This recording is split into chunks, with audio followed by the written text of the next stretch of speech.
Good morning. It is 9 o'clock. Welcome to Daybreak Plus on WGRZ Plus. And Patrick walked over the wall and said, "Wow, look at that."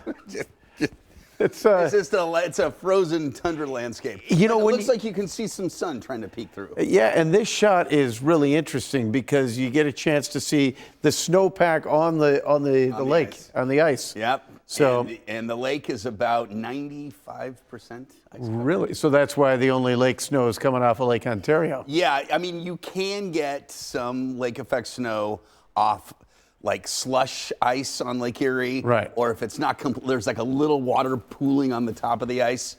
But yeah, it's Lake Ontario that's open for business and what has been bringing us snow all night last night and this morning. Yeah, well, downtown we've got flurries as well, so yeah. It continues. I'm going to leave the bad news to you for now, and then we're going to talk about fun stuff over here. You and me together. Debbie Downer here. Let's commiserate on this persistent cold and snow. We are expecting some flurries for the rest of the day today, but generally just cloudy skies with temperatures right around 20 degrees. There you can see the light snow and flurries continuing mainly off Lake Ontario, but a couple of showers off Lake Erie as well.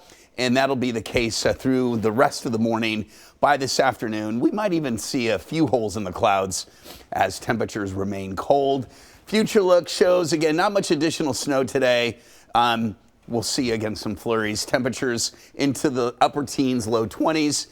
For tonight, another cold night with temperatures dropping into the teens and 20s. Tomorrow, lots of clouds, maybe a few holes in the overcast with temperatures in the 20s in the afternoon.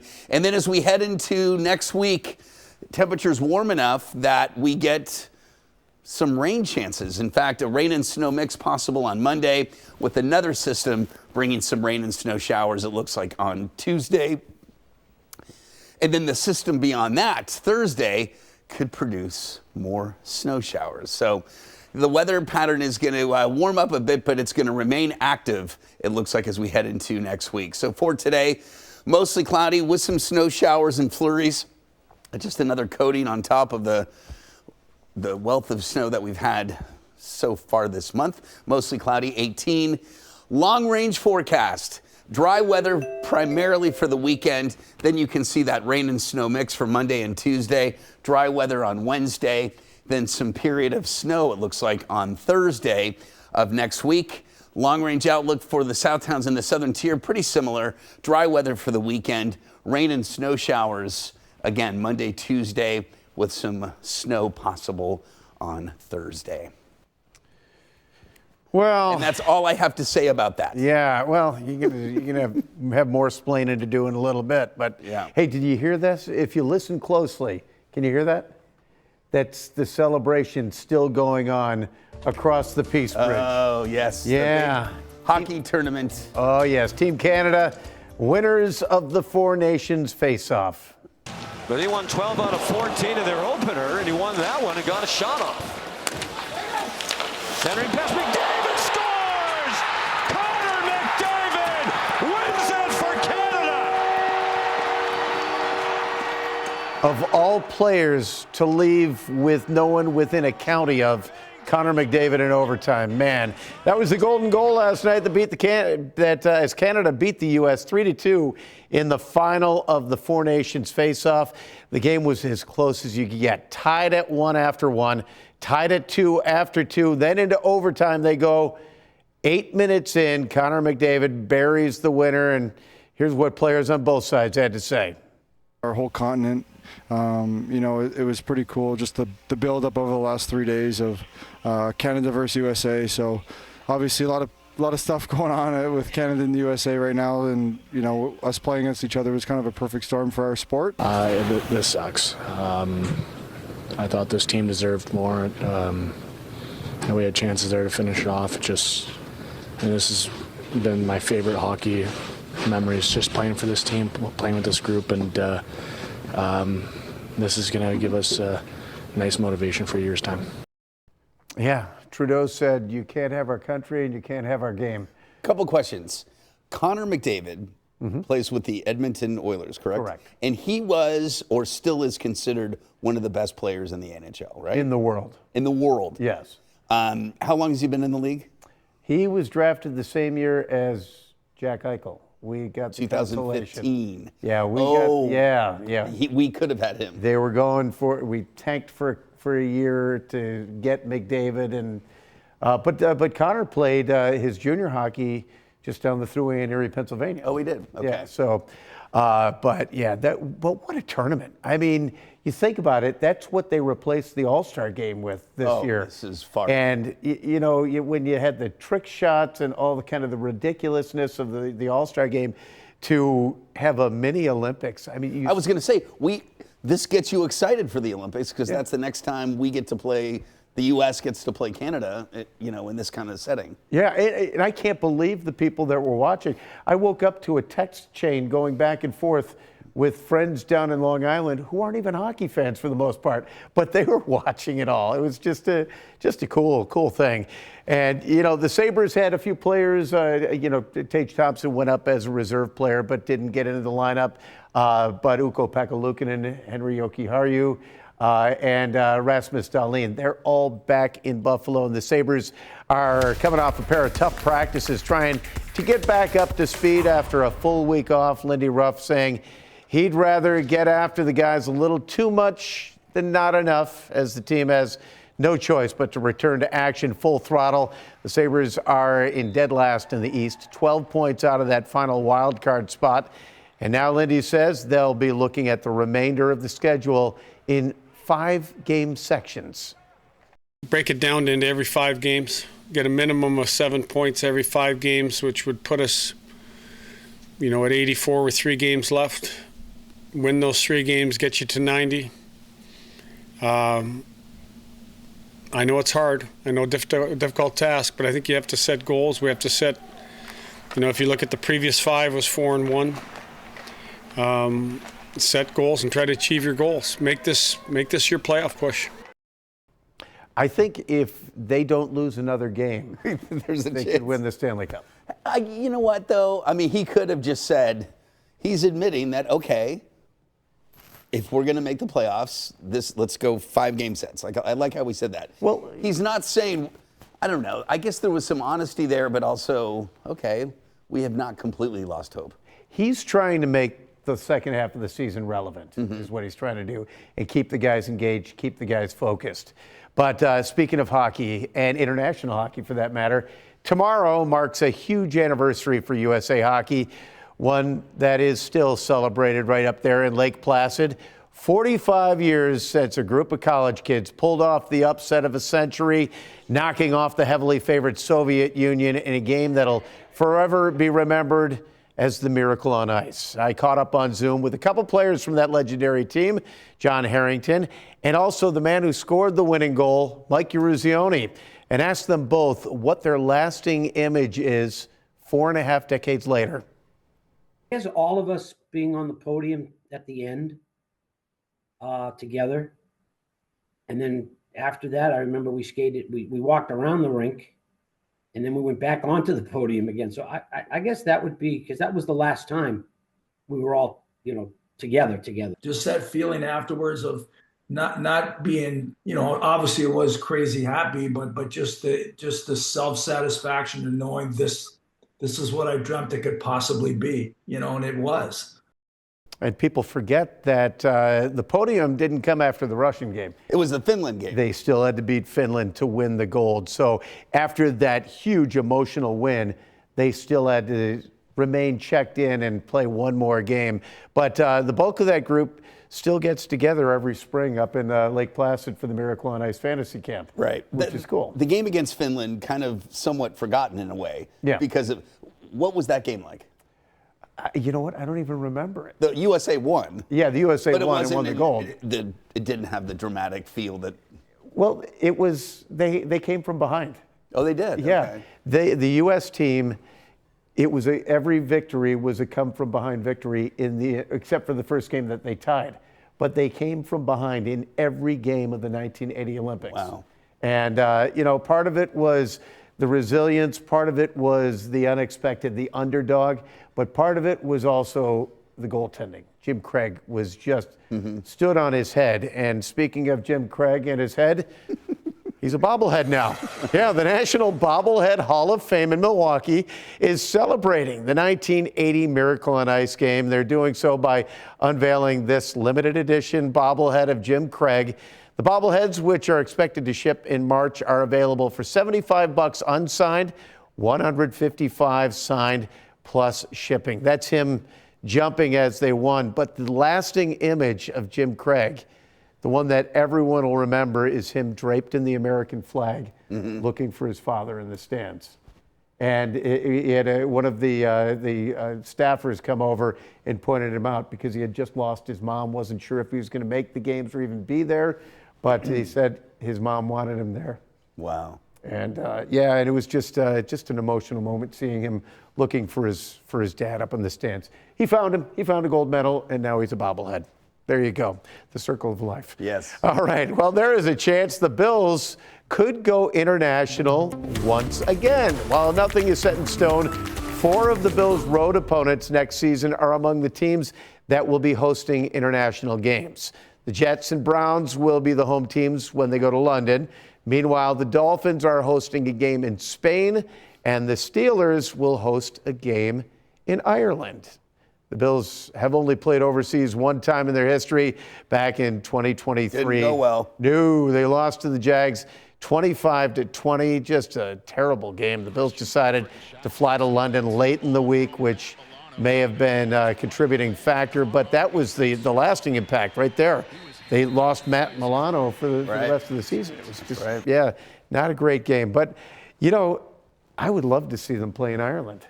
That'd be so cool. I mean, don't think fans would go on that trip. No one from awesome. Buffalo wants to go to Ireland. I can't imagine the teams that have to go next year or 2 years to Australia. Oh, yeah. You have to have a bye week before the game and a bye week after the game, I would think, somehow. Yeah. I mean, it's a long trip. Or it's only going to be West Coast teams that do that. I don't know. It just seems, I love this international feel, but that just seems, you can't get farther away. Yeah, absolutely. All right, well, just a few hours from now, 10 o'clock, actually less than an hour from now, at 10 o'clock, you can get your hands on seats for the George Strait, Chris Stapleton, Parker McCollum concert at Highmark Stadium. It's one of only 5 shows that George Strait is going to be playing this year, so people are going to be likely traveling quite a ways to see the King of Country. And, you know, remember, when you're keeping up to speed on the growing list of summer concerts, we have every big show coming to town listed within the story at the homepage, WGRZ.com. Boy, I'm looking at that list. There's a lot of oldies and a lot of new artists, too. That's the great thing about summer in Western New York. There's a great, like you saw, and that list is so fun to go through because, you're thinking of, oh my God, this band I haven't even thought of, but I used to really like is coming. Psychedelic Furs. Oh my God, that'll be awesome. Oh yeah, awesome. Bare Naked Ladies. Yeah, it's going to be a good summer. All right, stay with us. We're going to be taking a quick break right now, but we'll be right back. Former slave Sojourner Truth became an outspoken advocate for abolition, temperance, and civil rights in the 19th century. Her Civil War work earned her an invitation to meet President Abraham Lincoln in 1864. 2 on Your Side proudly celebrates Black History Month. All right, now for a look at our top stories this morning. Today marks day 5 of strikes taking place across New York State prisons. The Department of Corrections has tried enticing employees to get back to work by temporarily suspending parts of the HALT Act. Now, the HALT Act puts restrictions on solitary confinement, something that experts say is frustrating to some corrections officers because they feel limits their ability to maintain order. And new overnight, we are working to learn more about a house fire on Camper Avenue. Our photographer was on the scene just before midnight, and you can see fire crews putting out what was left of the fire. Excuse me. We've reached out to investigators for more information, and we'll share those details with you once we learn more.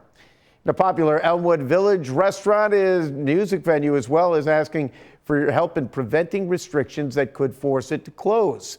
In a Facebook post, Jackrabbit says that the State Liquor Authority is proposing new rules that would threaten its live music and lead to layoffs. They claim it all stems from complaints made by a small group of neighbors. All right, Mr. Hammer. All right. More of the same. Going back to weather. All right. Here we go. This is what we've got for heading into the weekend. It looks like we're going to see a continuation of the cold. We'll get to the 7-day and a forecast in a second. Let's talk about today. Clouds with still perhaps a few flurries. Saturday, looks like we're going to see a lot of clouds in the morning, perhaps some partial sun in the afternoon, but we're up to 31, 34 degrees on Sunday. Finally going above freezing, maybe melting or at least softening up some of the snow. A run at 40, though, Monday and Tuesday of next week, but it will come with some rain and snow showers. Speaking of snow, it's still snowing lightly right along the thruway from Buffalo to Batavia as this flow comes off a very open Lake Ontario. We've seen snow off Lake Ontario, it seems like, for days and days. By the way, there is a little town, I just read this in Syracuse.com. Near Oswego, there's a town here called Palermo. It's had 79 inches of snow in the past week and well over 100, I think 110 for the month of February. So this lake effect snow really crushed Oswego County, Fulton County. We got some of it, but that's where some incredible snows have occurred. All right, our future look shows, again, mainly, just some flurries. The light snow should fade. Temperatures into the teens to low 20s. As we head into the overnight, numbers falling into the teens. And then for tomorrow, mostly cloudy with a few sun breaks. Temperatures into the upper 20s, low 30s tomorrow. Dry weather on Sunday, then it gets a little sloppy Monday and Tuesday of next week. Dry on Wednesday. Got to watch Thursday. That's another system that could bring us some snow showers Thursday into Friday of next week. For the south towns in the southern tier, we're going to see dry weather Saturday, Sunday, rain and snow showers Monday, Tuesday, with a growing chance of some snow. Let me go this way. All right. Heat on Thursday of next week. Yeah, so we're going to have a chance to get all that slush out of the end of the driveway. It's not, yes, you're going to have 2 days above freezing, but I don't think that's going to get rid of it, because it's going to get cold again as we head towards the opening weekend of March, which is next Saturday. I think we see more cold air coming our way to kind of ice things up again. Oh, I'm not saying permanently. I'm going to say it's going to be slushy, so you'll actually be able to shovel it. To shovel it, right. Yeah, so but it is going to freeze up again, too, after that.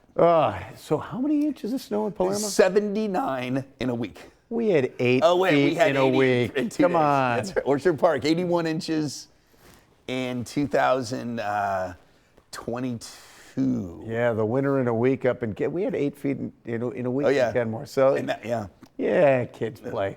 All right, winter everywhere is contributing to the salt shortage we've been talking about. And if you've gone to the hardware stores, you've seen it. It is hard to find rock salt or any rock or ice de-icer. But one viewer found a homemade de-icer that is cheaper and could do the trick. So Megan Maleris with our Verified team put it to the test. We have had a busier than normal winter. So how about a do-it-yourself de-icer using only 3 items you already have in your home? Viewer Rose shared with me an article that claims using a simple homemade de-icer of alcohol, dish soap, and water can prevent refreezing, and unlike salt, won't eat away at sidewalks or stairs. She asked me to verify if it truly works. Our sources are Dr. Kay Sandberg with the chemistry department at NC State University and the University of York's Science on the Shelves experiments. They conclude, yes, this homemade solution really works. Dish detergent molecules reduce the surface tension of the water, allowing it to spread out on a surface like a sidewalk. Alcohol has a much lower freezing point than water, preventing the water from refreezing easily. I first tested this solution in 2018 before a record-setting snowfall. It didn't stop the foot of snow from sticking to my front steps and sidewalks, so I shoveled and reapplied before the refreeze, leaving 2 steps untreated for comparison. Here's what happened. All right, so I noticed these bricks where I did not salt or use the makeshift de-icer have iced over overnight as the temperatures drop below freezing. But if I slowly make my way down to the part where I did use the homemade de-icer, it is clear of ice. Imagine that. It worked. Use this for walkways only. Don't try it on your windshield. Hot water could crack it. With your Verify, I'm Megan Malaris. And if you're going to test it out, probably you should use it on the top steps rather than have the top steps all icy. Right. But yeah, it's, I think in more temperate, we've had temperatures so low over the last 7 years, it feels like, but it's only been a few weeks. It was, we had a relatively mild December, but January below average. It's been a while since we've had 2 winter months be below average, and that'll be the case this season with January and February being so cold, especially overnight. Yeah, so the salt has not been overly effective anyway. So, all right, moving on. 2 first responders in Arizona are being called heroes today. Check out this crazy video. It shows the moments they saved a woman from her car. Look at that. The car's on fire. It's tipped on its side and fully engulfed. Here, get out of the way, get out of the way. Get out. I saw there was a female still trapped inside in the driver's seat, and the back of that truck was just engulfed. And I'm not going to let her burn up. I know, I was like, I hit it 3 times. I was like, it seemed like it took forever to try to get this window to break. And my thought was, she's not dying. Wow, that is, it looks like something out of a movie. Apparently, the woman's truck was hit by a cement mixer and then it caught fire. The first responders say once the woman got out, she clung onto them because she was, understandably shaken up. She was taken to the hospital and she's expected to be okay. Man, that's a heroic cop right there. Yeah. All right. Well, a startup in California says it is close to pioneering a piece of future tech many have been dreaming of. Whoa. A flying car. We were supposed to have this by the year 2000. Come on. Of course. The company is called Aleph Aeronautics, and while not quite ready for the road or the air above the road, the company says that the flying car is about to take off. You can actually use it today, and you can cut your commute at least in half, if not more. It's going to be slow, incremental approach, which is good for legal integration, which is good for consumer integration. Meet George Jetson. Or quote this movie, roads. Where we're going, we don't need roads. Thank you, Doctor. Yes. Back to the Future, the end of it, Back to the Future. But yeah, I don't, we always thought we'd have flying cars, but when I was a kid, 2000 seemed like forever. And that's right, it was 2000, right. It's a quarter century later. But I'm thinking of all of the things that would come, that have to come with flying cars, like Rosie the robot has got to come make all your meals for it. We've got to be living in these palatial apartments way up in the sky. Way up in the sky, right. Oh my goodness, that's so fun. I mean, to think how forward-thinking they were when that animation came out. We're not even close. 66, I think, 67. Yeah, was that what it was? Out? Yeah. So they had high-flying ideas. But so would you drive a flying car? If it had a VW sign on it, absolutely. Look, you got a VW. Yes. I'm just a big fan of Volkswagen. So there you go. If my Carmen Ghia could fly, I would take it in every day. There you go. Well, there you go. It's a marketing. We'll call it a flying Ghia. There we go. And a convertible. Right. Yeah. All right. Well, thank you for joining us for Daybreak Plus. Have a great weekend, everyone.